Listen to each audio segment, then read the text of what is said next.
So first, I'd like to introduce Julia Gaughan. She is the Prevention and Education Manager at Bert Nash. Julia, would you like to tell us a little bit about yourselves? Sure. Good evening, everyone. I'm Julia Gaughan, she, her pronouns.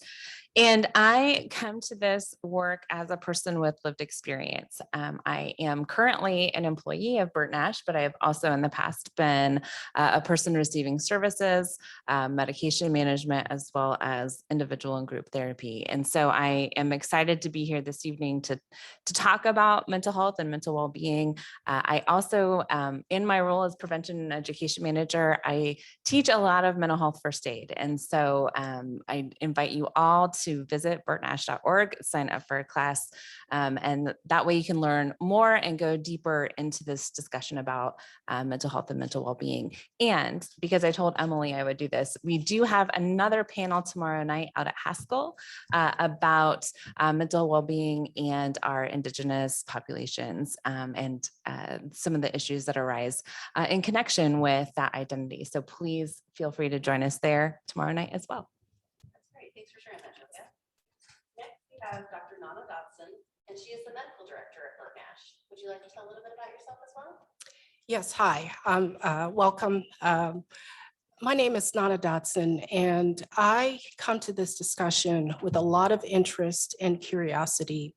As a physician, very early on, I had started to wonder about what were some of the characteristics or traits that helped people sort of veer away from mental illness, and what were some of the characteristics that allowed people to develop them. And so one of the things that I realized early on is that context and culture are very important. Great. Thank you, Dr. Dodson, for being here. Look forward to hearing from you. Next, we have Ed Lobdell. He's a Program Director at DECA. Ed, would you like to tell us a little bit about yourself?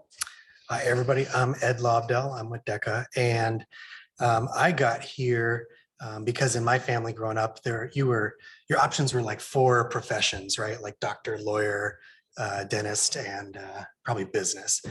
So of course I was pre-med, and then through my own personal experience, it steered me into an interest with mental health. That and OCHEM weeded me out. So, but that's how I got here to where I am now. And so of course it's both personal and professional for me. It's professional every single day, and then every time I go back home to see my family, it becomes personal again. So thanks for sharing it. And finally, we have Erica Molde. She is the Zero Suicide Prevention Coordinator at Kansas Suicide Prevention Headquarters. Erica, would you tell us a little bit about yourself? Sure. I'm Erica Molde. I use she, her pronouns. I come to suicide prevention work really because of my own lived experience. I'm a suicide attempt survivor from when I was a teenager a couple of times, and have a lot of lived experience in my family with mental health and mental illness. And so I started working or volunteering on the National Suicide Prevention Lifeline at HQ and back in 2014. And I am a social worker. I see therapy clients and just really do lots of stuff related to suicide prevention. All right, that's great. Thanks for sharing. Mm-hmm. All right, let's get started with questions. Our first question is, what experiences in your life, your work, or your family inform your understanding of mental health and or substance misuse? Well, since I was just talking about that, I'll keep going. So like I said, I'm a suicide attempt survivor. I attempted suicide once when I was 15 and once when I was 18. And then started therapy when I was 15 and have just sort of been in therapy ever since, except for the 1 year that I was a freshman in college. And I think because of that experience, it got me into wanting to provide those services for someone who was like me.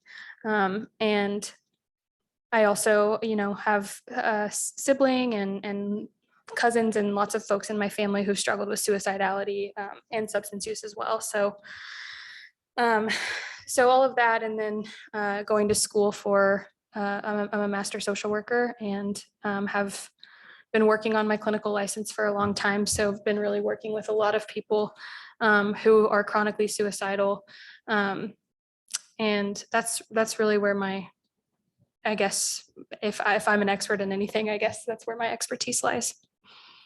Great, thank you for sharing. How about others? Anyone else in the panel like to share about their experience at work, life, or family?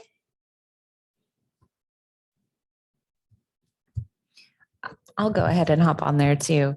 I think for me, I started struggling with suicidal ideation when I was in middle school and just never really told anybody about that, and struggled with what I now know is anxiety and depression for years, and then was hospitalized when I was 36 going on 37 for suicidal ideation with a plan. And I think at that point in time, it just kind of opened up the what is this world, right? Like what all is available, what all is accessible, and really started increasing my comfort level with the conversation. And I just want people to connect and to help faster. I mean, I just want people to know that they can receive support, that there's nothing wrong with that, right? Like that is part of our human experience. And so, now I have a teenager, and, I want to make sure that it's a world in which he can connect and to help if he needs to. And, I think that really informs my work. It informs why I want to be here, be doing this work. And I just think it is so much more common than anybody For sure. knows. I just walk into any room. So yeah, those are some of the experiences informing my work here. Thank you, Bob. I think it's really helpful to hear kind of about those personal experiences to help normalize seeking help and just talking about the discussion. So thank you both for sharing. So let's talk about just, you both have mentioned mental health, mental illness. So how do you define mental health, and what is mental illness? So with, and I offered to start this one off, pulling on my mental health first aid hat, but mental illness is, a diagnosable disorder where a person's experiencing changes in behaviors, thoughts, emotions, and it's impacting their life, right? There's diagnosis criteria that person meets, but mental health is this whole continuum. Our mental well-being ranges from awesome, amazing, no clouds, sunshiny day, not as humid as this one, to, struggling, but not necessarily being diagnosable with something, to really experiencing some serious mental illness. So, when we talk about mental health, sometimes people are like, oh, somebody has mental health. Well, y'all have mental health, right? We all have mental health. It's that continuum, though, that's going to determine what kind of support we might need at any given point in time. And even if we don't necessarily meet diagnosable criteria, that doesn't mean we can't benefit from support, from therapy, from a lot of those practices that can help continuously impact positively our mental well-being. That's a great definition, and definitely shows the wide spectrum of what that can look like. Any others just in your experience want to chime in on that as well, a definition that might slightly differ or complement what Julia shared? I do want to piggyback a little bit on Julia's definition of mental health. I think it's important to realize that our connectedness to our families, our spirituality, our cultures, as well as our community. Those domains are big aspects of the connection towards mental health. Great. Those are great references as well, just talking about kind of the whole person and what that encompasses. And I liked what you were saying earlier in your introduction about how like understanding a person's mental health and mental illness, really it's important to understand context and culture and that kind of thing too. Thank you all. So our next question focuses on substances and the impact of mental health. So how does the use of drugs and alcohol impact mental health? Pretty significantly. I am certainly not an expert in like treatment of substance use disorders, but I do know that substance use, including, you know, alcohol, especially alcohol even, and other drugs, drastically do increase the risk for suicide because they make us more likely to engage in behavior that we wouldn't otherwise engage in. They lower our inhibitions and can make us more impulsive. And so, you know, just really working with people and understanding their relationship to substances is a huge part of suicide prevention. And I think mental health symptom prevention in general. Maybe ask you to elaborate, or anyone on the panel, to talk about maybe the impact of youth with a developing brain, tying in substances and mental illness, or anything like that. Would anyone want to elaborate a little bit in that direction? Yeah, I was gonna walk that path, and then I was like, that's too in the weeds, Erica, don't go there. You know, if you think about a person whose brain is not fully developed until their mid to late 20s, if they're lucky, I think, because I think that also depends on exposure to trauma and things like that, but that's beside the point. We have teens especially have a huge capacity to feel emotion and to I think that they're capable of feeling more than adults give them credit for. But they don't have a matching capacity to regulate those emotions or control their impulses as much as someone with a more developed brain would. And so, you know, they're kind of already at a detriment, I guess, in that regard. And so then to add substances on top of that, that really just increases that impulsivity and increases that risk for making an irrational decision around suicide, but also I think can increase their capacity to feel those really, really painful emotions when you're adding substances and kind of, you know, we're not when we're struggling with mental illness or symptoms that are related to mental illness, we're not our best selves. And so I think that can also be true when we're using substances. So the layers of that together, I think, can just really cause some harm. Sure. Anyone else is welcome to chime in too. I think it gets really complicated because some things like benzodiazepines, medicines prescribed for like anxiety and seizures and stuff, when used at certain levels can be therapeutic, can be helpful, can improve quality of life. But then like there's this magic line that if you cross it, all of a sudden it becomes a problem. And that magic line is different for everybody. So a lot of drugs and alcohol and stuff can be used for purposes, can be adaptive coping skills, but can quickly turn into maladaptive coping skills too. So Yeah, that makes sense. Yeah, that's a great point of everyone's, your biology matters. Right. So we did talk a little bit about kind of some culture pieces earlier. So let's dive into that a little bit more. So how does identity, specifically marginalized identities, play a role in mental health, substance use, and in the treatment of mental health disorders? I have notes written down. I feel like I just keep talking and I want to take up less space. So if anyone else wants to start, that's fine. Otherwise, I will jump in. Why don't you go ahead? Okay. Okay.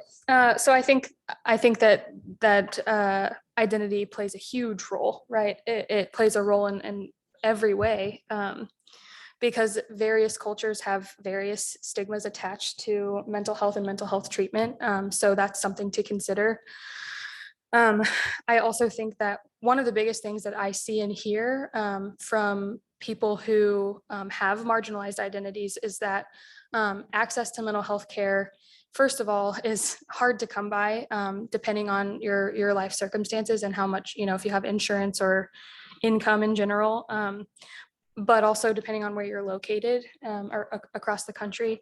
And beyond that, even if someone does have access to mental health care, they might not be getting care from someone who looks like them or shares their culture or has some of those same lived experiences. And so I think that it's easy for people who have more privilege to misunderstand someone's symptoms as maybe some diagnostic criteria, when really this is just a product of systemic oppression. And so I think that we can pathologize, or we do pathologize quite a bit when really there are some social things going on that truly impacts a person's well-being. And instead of making something wrong with their brain, we should be considering ways that we can adjust the environment and the culture and society so that everyone is thriving and it's not just a certain set of folks. Yeah. How about others on the panel? What are your thoughts related to marginalized communities' identities? Well, one of the things that I think about with people in marginalized communities is, and I include people who have disabilities in that as well. There's a lot of discrimination and the stress that goes along with that, I think makes them more vulnerable. It's very important for those of us who take care and treat patients to understand how someone identifies themselves. And if they're identifying themselves as coming from a marginalized community, it's important to understand, to have a better understanding and to gain, for lack of a better way to sort of generalize it, that cultural competence that's associated with what difficulties and challenges that folks face. And I think it's a much more trauma-informed way to go about addressing what their needs are. Thank you. That's really helpful especially as we move into this next question, kind of related to community and the culture of our community in which we live. So let's talk a little bit about what is the impact of mental health and substance misuse issues in our community, and what changes have you seen in these issues over time?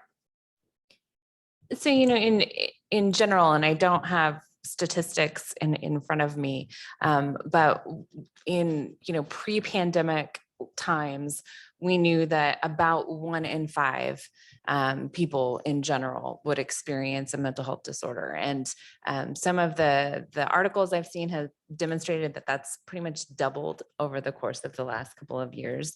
And so if you think about any group of 10 people, right, that means 2 to 4 folks are experiencing or have recently experienced or will soon experience a mental health issue. And one of the things that we've also seen is that increased reliance on substances as a coping mechanism. And it is a culturally accepted way of coping. If you think about any sort of, ads for targeted ads for beverages, how that goes after different populations, all of that is kind of contributing to the idea that, hey, this is okay. This will help you relax, even if long-term, it might create more issues, right? Create more difficulties. And so kind of from that community perspective, we see this big impact, right? A lot of people having these experiences while cultural messages are like, well, no, that shouldn't be your experience. And then at the same time, for folks who are marginalized by, dominating culture, you're also being told that you are not right as you are, and you can't therapy your way out of oppression, right? You can't therapy your way out of that, but you might be able to receive support if you have, a really culturally responsive therapist that can help you manage on your own in terms of the things that you need. But again, you still are in this community that needs to be changed so that those forces are not having that same amount of impact. So I feel like that was kind of a wide-ranging answer, but again, lots of impacts. And we see this play out in schools, attendance. We see this in performance. We see this in jobs. We see this with people changing jobs an awful lot.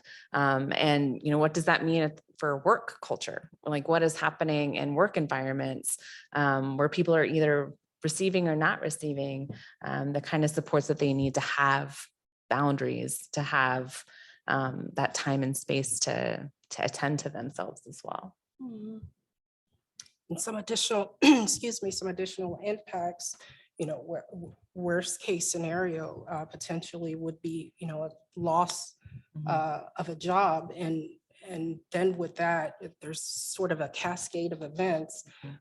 Most people get their health insurance through their jobs. So then you lose your health insurance and then you're not able to get that access to care. And then perhaps your housing becomes even insecure.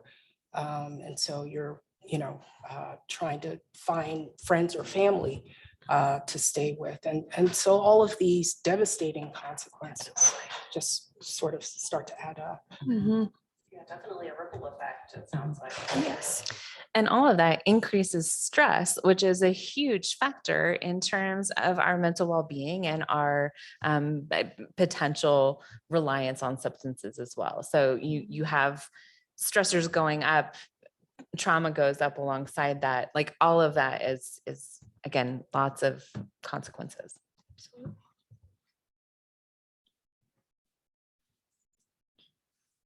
Another part of that is substances have become stronger and stronger over the years, right? Now, like, for example, with fentanyl, seeing so many overdoses compared to what we used to see with heroin and other opiates. So I saw something earlier today in my email that it causes more deaths than like auto or heart disease and something else in the United States. So we know that, like cannabis now is much, much stronger than it was, 40, 50 years ago. And although there may be some therapeutic benefit to it to a degree, just like benzodiazepines and other drugs and medications, there's that line. Great points, everyone. So what are some suggestions that you all might have for talking about suicide, mental health, and substance use with people who still attach a stigma to these issues? I could talk about this question for an entire hour. Because We kind of are, right? Yeah, Like, this is yeah, true. I love talking about suicide, and I know that sounds really strange probably to a lot of people, but it's what I do all day, every day. I think the most important thing, I was racking my brain like, okay, how can I narrow down my answer? I think the most important thing when it comes to suicide, and probably the other two, like mental health issues and substance misuse issues, is just to remember that suicide in particular, and it is really about intensely painful emotions. And it's so important that we can kind of set our judgments and biases aside and kind of root ourselves or ground ourselves in that reality that like people are really suffering, and it's not really necessarily about dying. It's really just, I want this pain to end. And I think that if we can become comfortable just tolerating that and sitting with people in their pain, I think that conversations about suicide can go a lot better. I also think that there's this thing that happens when we find out that someone we know or love or care about is struggling, or especially thinking about suicide, that we tend to respond in a judgmental way.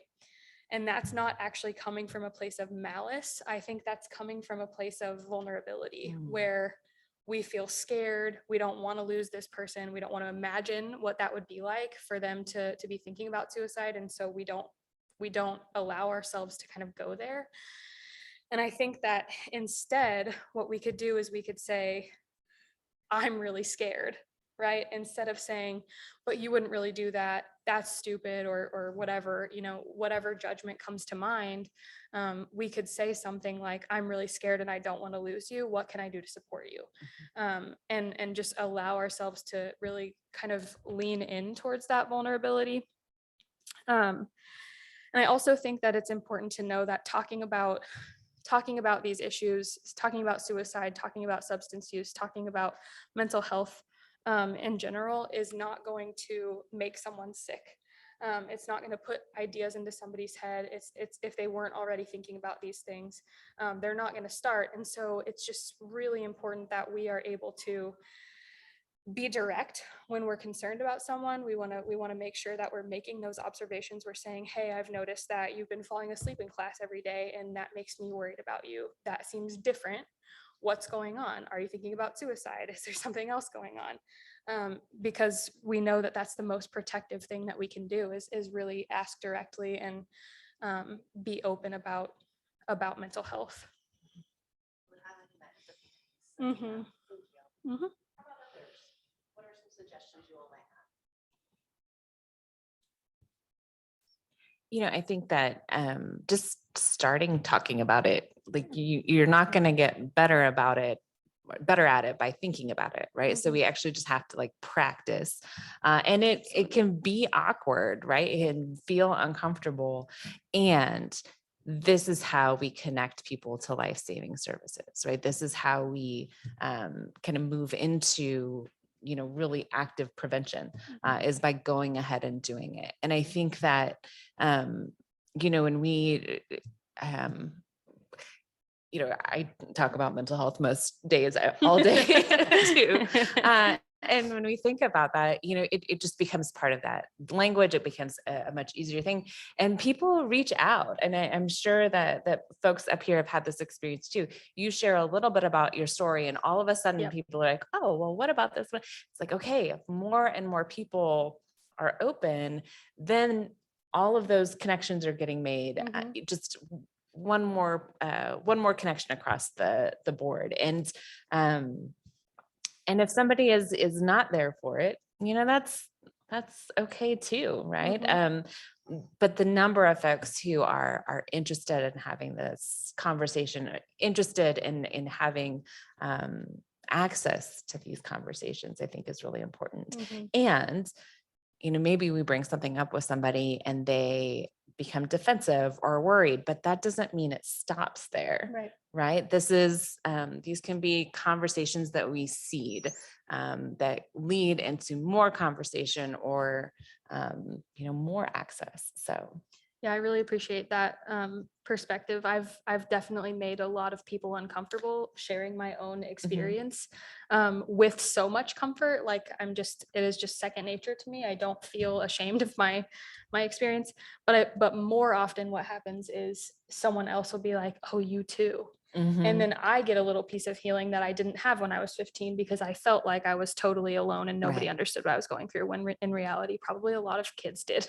Yeah. And so and then they have that same experience. So I think just being open about your own experiences is a good place to start. It's a really good modeling for other people. It's great, the normalizing piece of this, and this happens in our communities too. I was at a high school basketball game, and there was a sign outside the gym that talked about, do you need help? Here's the suicide prevention lifeline.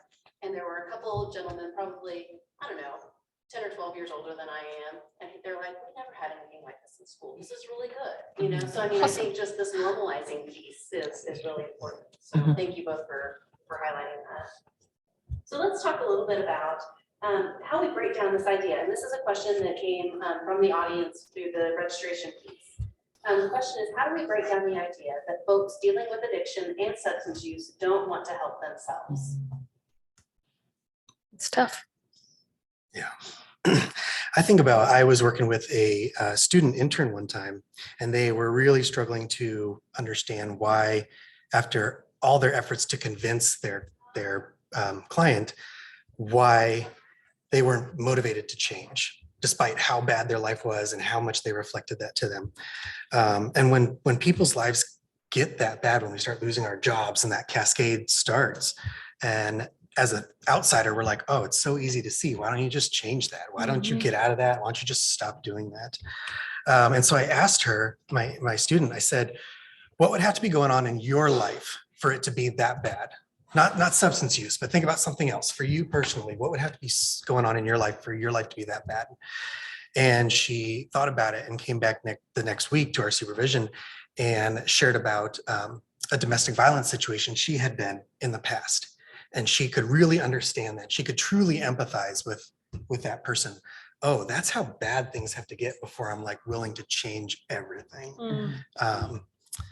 And that really helped her understand why the person across from her, right, this person suffering with a substance use disorder, was having trouble changing their own life. Yeah, that's a great response, and it kind of ties into the next question about how do we help those who are judgmental in our lives recognize that it can get better, that loved ones dealing with addiction are worthy of love and can take steps to heal and humanize on their journey through sobriety and addiction. So how do we help those who are judgmental, about those issues? Well, non-judgment is a practice, right? Like it's not just a thing where we can just like, I've stopped judging, it is over. And I think with that non-judgmental practice, right? Erica, I like how you talked about kind of modeling, like that some of that is us responding to that judgment with a non-judgmental statement or a question that, just like Ed was just saying, like how do we go deeper into this? How do we get curious about that experience as opposed to come to a conclusion?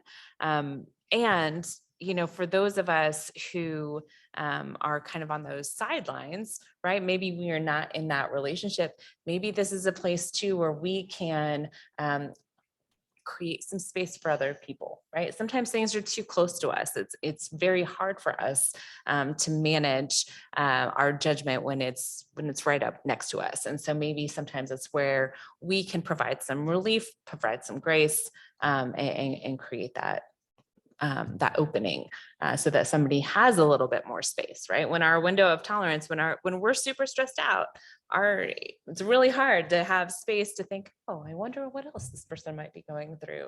So, yeah. I think it's hard it's a dance, really. I mean, there's an art to this, I think, because I think it's okay for families or people who love someone who's dealing with an addiction to have feelings about that. Yeah. I also think it's really important that they get support. And that part of that support is recognizing that like not everyone's choices are about you, and you don't have control, but you also don't have to personalize those choices. And we don't have to understand what someone's going through in order to believe that they can get better. And so really just kind of taking this approach of, I like what you said, just a very curious approach. I think that takes a lot of compassion from the get-go. And I don't think that like I said, I don't think that we have to understand it in order to kind of reframe some of our judgments. One of my thoughts as a physician, who works in mental health is, trying to make a comparison between someone who's just been diagnosed with diabetes, for instance, versus someone who's struggling with substance use.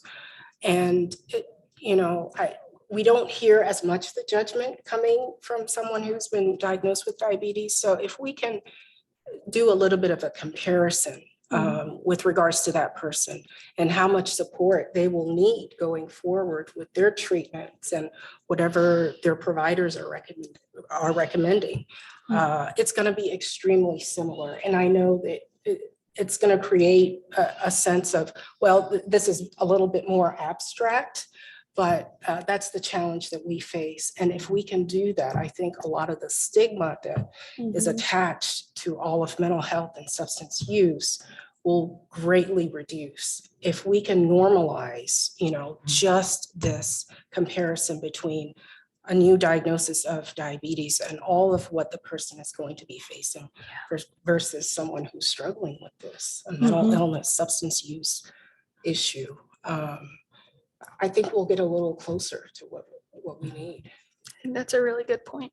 Yeah, great point. So we've talked kind of this external stigma and things like that. Let's talk about the little internal piece. And one of the questions we had gotten through the registration form was related to helping people realize that the pain or challenges they're facing is often out of their control. How do we help folks come to terms with that? Well, I feel like in all my years of therapy, I'm still working on uncertainty. Understanding that myself. Right. I don't know. But I think that, and this, I think one of the things, especially in terms of us supporting other folks, and this kind of ties, not on what you were saying and Erica, that, people feel really isolated in their experience of a mental health issue, and in their experience of a substance use disorder. And when they're experiencing a lot of judgment from people around them, that is more isolating, right? And so it's that isolation that just builds on itself. So then it's really hard to have a perspective that, hey, maybe there is something else that's causing this, right? Maybe this isn't all just my own fault, right? Maybe there is some biology here. There's some cultural context. There's all of these circumstances outside of our control. But when we are isolated, and in a situation that continues to create more isolation, you can't get out of that. So for us trying to support someone who might be struggling, it is about showing up and demonstrating that they're not alone. And that doesn't mean offering advice. So like, if you're like, oh, let me go give this advice to someone. No. What we need to do is just show up and say, hey, I'm here. Maybe we're just gonna sit on this couch and that's fine. A text, hey, I'm thinking about you. I think those are some of those things where we help people start to get a sense that they're not as isolated as they feel in that moment. I think it's hard because we really do live in this like individualistic culture. I think, there are so many cultures around the world that are very community based and community oriented, and we are not one of them. And so I think we are, kind of bred to believe that we should have all of the self-control, that we should be perfect. And I think those things they play a really huge role in kind of, I guess, like disassociating us from the influences and the things that we've been through, and really making it all our fault, all on our own. And so I think being able to call that out as much as we can, and what you were saying at the very beginning about just how important it is to have those connections, and to that, like how hugely protective that is for people. We really do need to rely on each other. And I think it's hard because of the culture that we live in. And then also because of all of the judgment that other folks might place. So as you talk about, having communities of support, things like that, talk to us about some of the best ways to reach out to young children and all adolescents, teens especially, to erase the stigma of mental health. I get really excited about this. I think that the thing is that, teens want to talk to each other. They don't want to talk to adults. And so anything that is peer led, whether that's an initiative, a program, conversations groups, whatever that looks like, anything that is that's peer led, I think is going to go a lot further than really anything else we can do. And I think that there are certainly, especially now, there are a lot of teens who are so much further along in breaking that stigma than we've ever been. And so I think we have a lot to learn from our younger generation. I think that there can be, a huge impact on social media. Social media can be both hugely protective and also drastically increase risk depending on what people are seeing. And then I think, just kind of what we've been saying the whole time, just really normalizing those conversations in schools, which is hard because it's that can be a pretty controversial. Schools don't want to feel responsible for everyone's mental health, but also like that's the place that kids go most of the time. So there's got to be some of that there. So yeah, just I think not being afraid to start these conversations really young. And then also letting kids talk about it amongst themselves are the two things that come to mind for me. That's helpful. Also, share some thoughts there.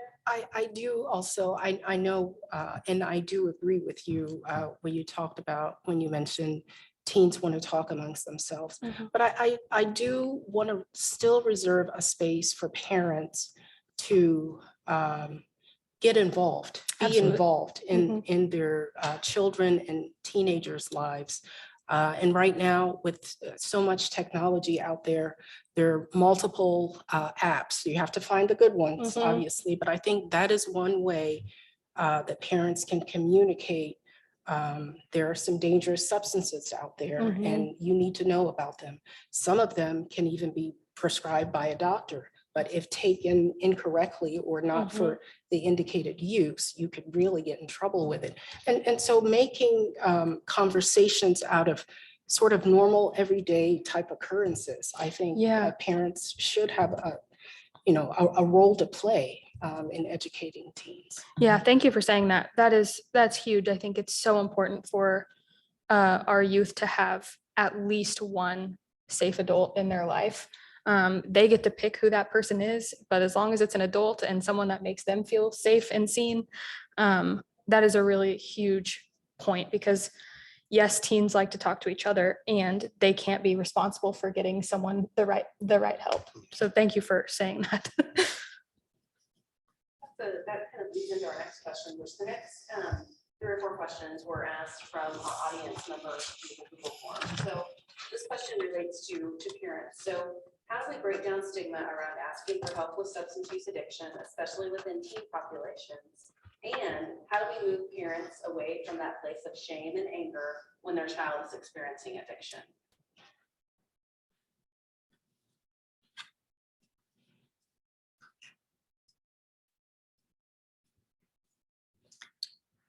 I think a big part of that is the culture we've talked about earlier and understanding their culture, knowing who we can and should involve in that process. Sometimes it's the parents, sometimes it's the grandparents, sometimes it's another community leader, a teacher. So there's multiple ways, right? There's multiple doors to helping that teen or that youth.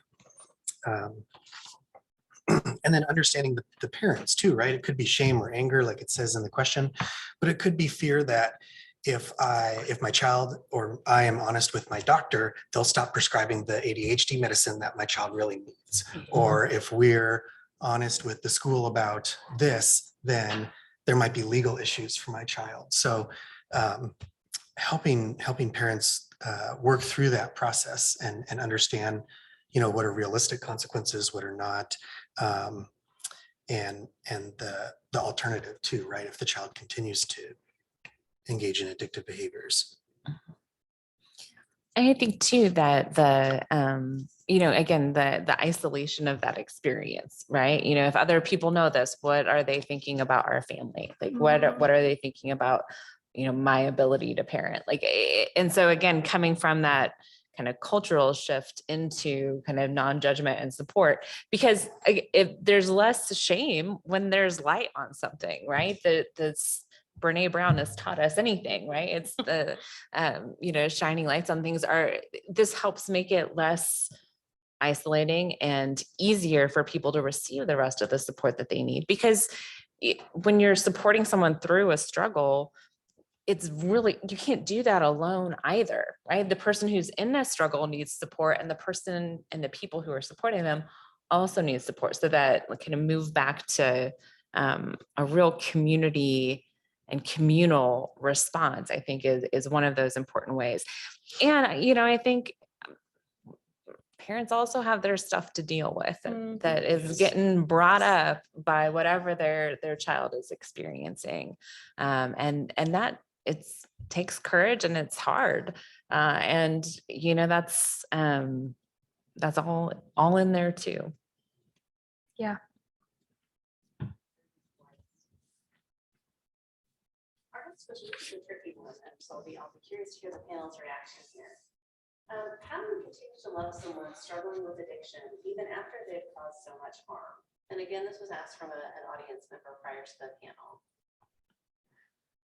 I think this is something that I have a lot of lived experience with. I mentioned that there are several people in my family who have struggled with some kind of addiction.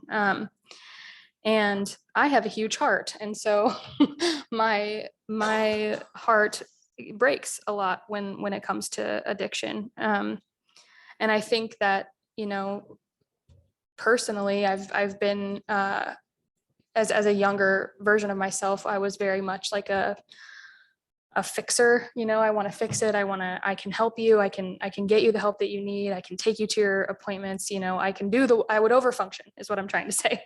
And I think that we have to come to a place where we understand that we can love someone who's struggling with an addiction while also having boundaries with that person to protect them and also to protect us. And so that's a really hard thing to do. And it takes a lot of work. In my experience going to therapy, it took years for me to really learn that and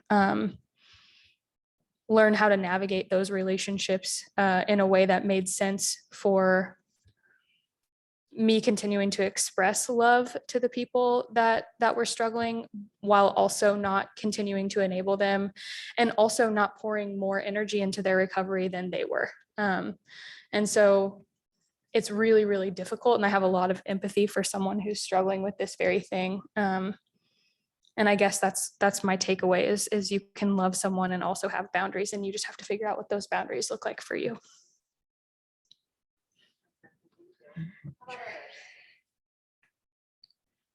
I would make a recommendation to get involved in any of the self-help groups that might be out there, whether it's Al-Anon, Alateen, Nar-Anon.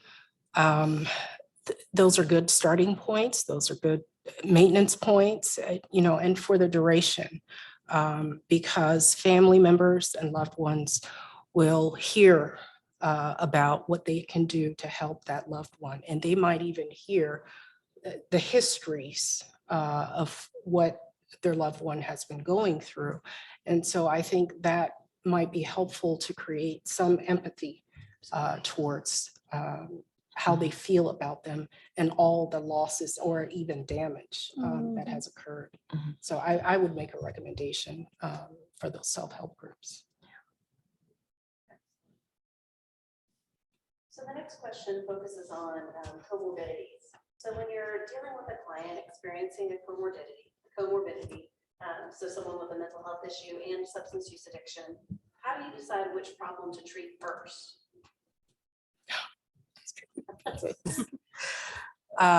We all turn to the that's, doctor on stage.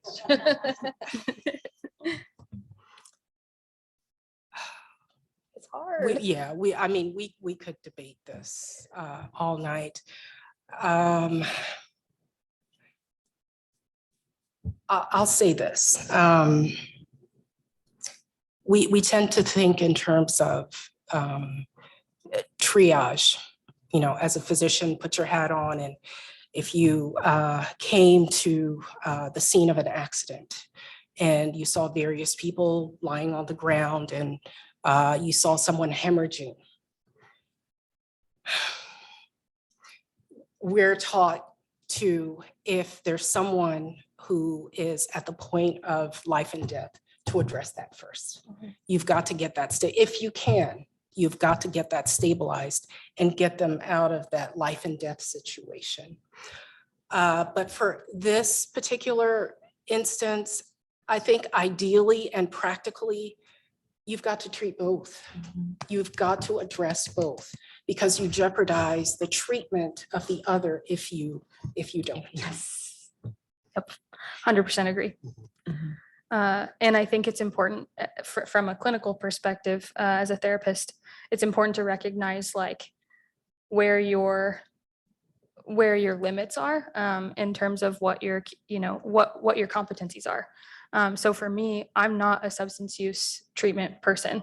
And so if I'm going to see a client who is struggling with substance use issues, I will, but I'm also going to be working, well, I'm going to be encouraging them to also be getting treatment for their substance use issue. And then I'll be working simultaneously with that person to provide the appropriate level of care. I think that it can get really into the weeds if we're talking about, well, it just is so complicated, like you said. But I do agree. I think you have to treat both. I think that's a great point for anyone in the helping profession too, is knowing what is your part in this, what you can do, what you can influence, and then coordinating with somebody else to do the other parts. I don't get all my healthcare services from my primary care doctor. I go to several doctors and they are in several different locations. They're not all in the same clinic or in the same hospital. So, but I need them all to talk to each other and to share records and stuff so that they're all on the same page of treatment of me as a whole person, right? Not just one part of me. So yeah, absolutely. I think that's a really excellent example, right? Because Really we don't go to the same person for our teeth cleaning that we go to for my eye check. We're like, we need all of this, all of it. Yeah, it's definitely great points. And this comes to the greater conversation about normalizing behavioral health care along with your physical health care as well. So yeah, great example.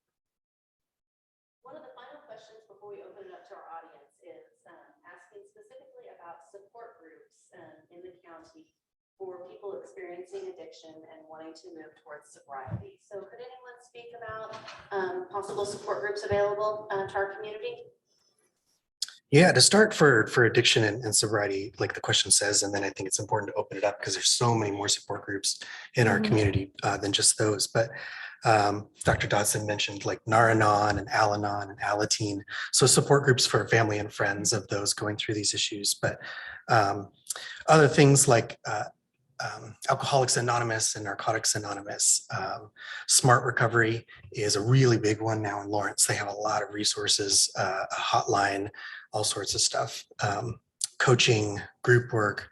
So, and then there's so many others too around in the nearby areas that look at things from unique perspectives. Like there's one called Crystal Meth Anonymous, and there's another one called Celebrate Recovery, which takes a faith-based approach to that recovery work. So there are so many out there, and some of those resources are on the table back there and stuff. But now can't you find most of those both virtually and in person? Yeah. So how might someone go about finding those? Is it a Google search, or what's the one-stop place to go? Like if I'm having a challenge, where do I go? I think there's no wrong door. All of those can be good. Google search, asking a friend. If I know somebody shared their personal experience with me and I'm like, oh, I remember, Julia said she did this. I wonder how I can help my brother deal with that, because it's the same thing. So talking to my friends and my family, or just calling up the professional, even if you don't want those professional services. If somebody calls DECA and says, hey, how do I get connected to Alcoholics Anonymous or something, we're not going to say, well, we don't do that and hang up on you. Like, we're going to tell you the website and the phone number, and so reaching out to whatever you do know about and going from there. Back on the community resources table, I know that there's a couple of different items with a number of hotlines on them. And, again, I think some people are more comfortable in conversation with friends and family. Other people might feel more comfortable calling an anonymous hotline and going from there. I really liked how you said that there's no wrong door, right? That again, just kind of that outreach will start taking you. NAMI has support groups as well. There are a number of different types of group therapy, which is different than a support group because it's led by a therapist, but it's another really great option for a lot of folks about breaking that isolation and really moving into community. And, it can be a really great thing on its own and a really nice supplement to other forms of treatment too. So, and often less expensive. Questions in the chat at this point? No questions in the chat? have any questions at this point that we'd like to ask our panelists? While you're thinking, I have one I might throw out here, but it's not on your list, so you'll have to go off the cuff here. I don't know, Chrissy. If there was one thing that wasn't on this list that we didn't talk about, what is one thing you would want folks to know about mental health or about addiction? What's the one thing that you're like, here's the thing I want people to hear tonight, and I'd like each person to respond to that. You are not alone. I don't think that can be said enough. And so even if you feel entirely alone, there is someone you can talk to. The suicide prevention lifeline is 800-273-TALK. And we cannot, I think, emphasize that enough. And you don't have to be suicidal to call the National Suicide Prevention Lifeline. I think that's a really important takeaway. You can call that number for any reason at any time, even if you just had a bad day, or if you're worried about somebody else who might be thinking about suicide. I think that those are really important. And also, if you don't like talking on the phone, you can text the crisis text line. So you can text any word to the number 741-741.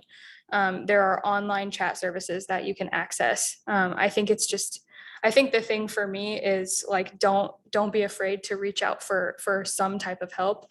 I really like there's no wrong door. And I think that even if you're just, telling your best friend that you're not well, any type of connection is going to be hugely protective. Mhm.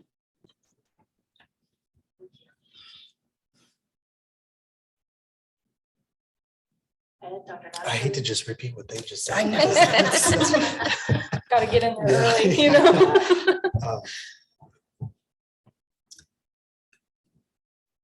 I think what I think about is at least here in Douglas County, there's so much work being done when we talk about access to care. But there's so much work yet still to be done, and the people doing all the work don't know all the answers. So if you are out there and you're like, well, why aren't they doing this, or why aren't they doing this, or why aren't they talking to this group of people?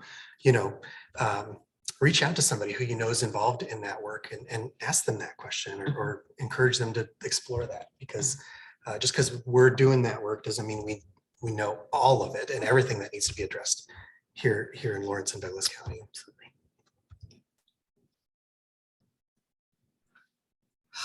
How did I end up going last? This is so difficult. I think one of the themes that has come forward for me through this discussion is that it takes a village, and that we have challenges that we're still struggling with in mental health and substance use. And the thought about family members, friends,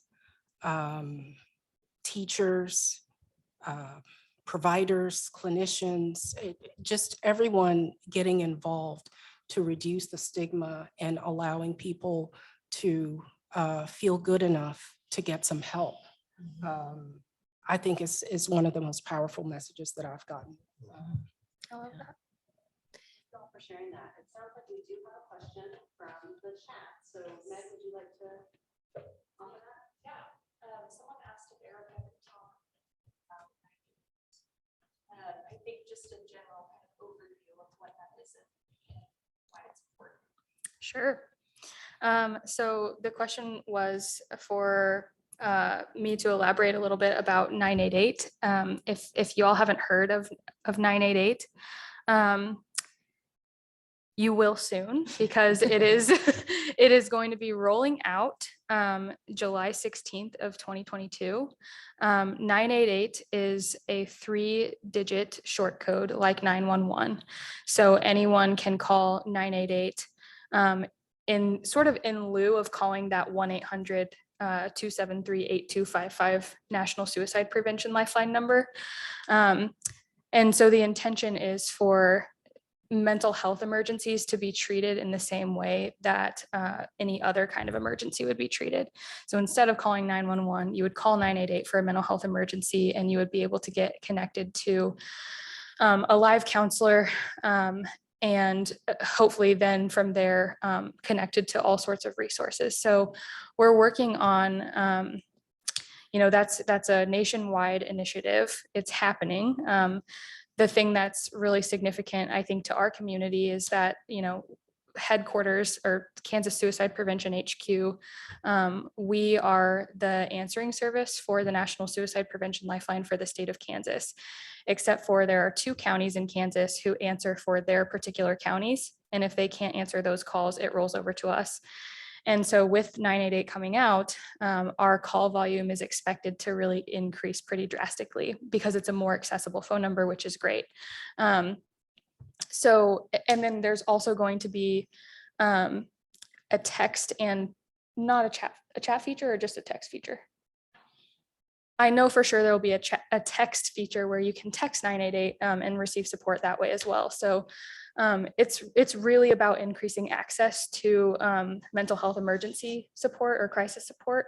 And so that's going to look different depending on where you live. But I know that we're working really hard in Douglas County to kind of triage those calls in a really intentional way with some like first response, like a crisis response team that's mobile, and also being able to really allocate resources within our community more efficiently. So it's very exciting. It's also a very big project. I hope that answers your questions. That's pretty much all I know how to say about that. That was very thorough. Thank you. Yes, please. And we're gonna mic you up maybe here. I was of the understanding that the state had this, our legislature had to pass something to support Yeah. it. Yes. Did that happen? Not yet. Okay. So what we're hoping to get passed is some funding, right? Because like I said, 988 is happening regardless. And right now there is no funding to support that. It is just a thing that we're going to be taking on. And so with call volume increasing, obviously we want to be able to increase our capacity. And that's true in every state, really. Like, everyone's going to be dealing with this across the nation. So what's going on in Kansas is in the legislature is that we're trying to get the bill passed for funding. Initially, we were thinking, or it was proposed that that funding would be a part of like cell phone contracts, but that did not get passed. And so now it's just like X amount of money that they're trying to pass with that bill. So we'll see what happens. We're very hopeful, but we have no idea what's going to happen next. So I mean, this is a good point about, again, normalizing behavioral health, because we all, with a cell phone, there's a 911 contacts on our cell phones. So how do we get people to recognize the importance of a 988, Yeah. a use tax similar normalizing? So. I had one other comment that I was thinking of. I mean, we've talked a lot about access, a lot about normalizing, and I also just want to let folks know, that recovery does not look one way. And so, when you start engaging in recovery, when you start receiving help, there's a lot of different ways that it looks. And so, I think sometimes, again, we kind of receive messages that, we need to be positive all the time, or we need to, do things just like this. And those are just false messages, frankly. And so the more that we can also just encourage people to do the things that work for them, right? To do what's effective, and move away from things like, oh, this is good or bad, and move into is this effective or is it not effective? And I think that can help as folks get moving along to reduce their own judgment to themselves about whether they're doing enough, or whether it's taking too long, or, you know what, this is still really hard. Well, yes, it can be really hard for a long time. And we learn different ways to manage that, right? And I think that, just letting folks know that that's okay, right? That's there's no singular way to start to feel better. yeah, healing is not linear. And I think it's good for the person who's going through recovery to know that, but also for the people supporting them. Right. Because I know the I mean, and as someone who's, worked with teens and then also their parents, why is my kid not better? Why is my kid not better? They've been at this for a year now, and it's like, yeah, it takes a long time, and there's a lot of up and downs throughout recovery. Yeah. Of any sort, whether that's recovery from some type of addiction, whether that's recovery from, having chronic suicidality or an eating disorder or using self-harm as a coping mechanism, like literally any type of recovery. There are bound to be ups and downs. And I think it's super helpful to normalize that for families. Yeah. As we talk about what support might look like for various individuals, Julia, I'm wondering if you could talk a little bit about My Strength as a resource for. Sure. So one of the things that Douglas County provides to everyone who is here in Douglas County is a resource called My Strength, and it is a web-based app or just an app you can get on your phone, mystrength.com, or you can go to your smartphone and download My Strength. You would type in the access code Douglas County. I believe that's correct. There's also DC Bert Nash, but I think that's the Bert Nash one. But you can also type in Douglas County and have access to that resource. And My Strength is pulls on all sorts of different types of evidence-based practices to provide information about everything from, I want to reduce my stress or manage my stress, to get better sleep, to understanding my anxiety disorder, or understanding more about, name a disorder, and there's information on there. And there's a ton of different articles. There's different ways for people to move through modules. There's also, 1, 2, 3 minute mindfulness exercises that, when we really need some support in that moment, that can be really useful. So also information about supporting other people, and has those, again, references back to some of our different community resources too. So again, My Strength, lots of options out there. Just type in Douglas County, and then you can see all of the things that it can be a little overwhelming. So you might just want to start searching for one thing and then start to continue to unfold your exposure, but really useful, really helpful information, and appropriate for people 13 and up. So Excellent. Wide range, very diverse there as well. Thank you for sharing about that. One additional resource that I would direct folks to is engagedouglascounty.org. That connects to a lot of different partners on there. So Bert Nash is on there, KSPHQ is on there, DECA, lots of different partners on that as well. So that's a good option for a resource link as well. Do we have any other questions from the audience or from our Zoom audience at this point? All right. Well, if not, thank you so much for joining us this evening. And thank you, panelists, too, for sharing your expertise and just your personal insight as well. I don't know, it's good to hear, just again, that normalizing piece. Thanks for having us. As you're leaving, feel free to grab information from the back table. The more you take, the less we have to haul back. You're welcome. And then again, thank you to the library for hosting us this evening. Very much appreciate your beautiful space and the technology aspects as well. And Meg, thank you for being here to provide support online and to the room as well. So again, we look forward to continuing this conversation, and happy Mental Health Awareness Month. So thank you. thanks everyone. I felt really comforted having our brochures up here just in case.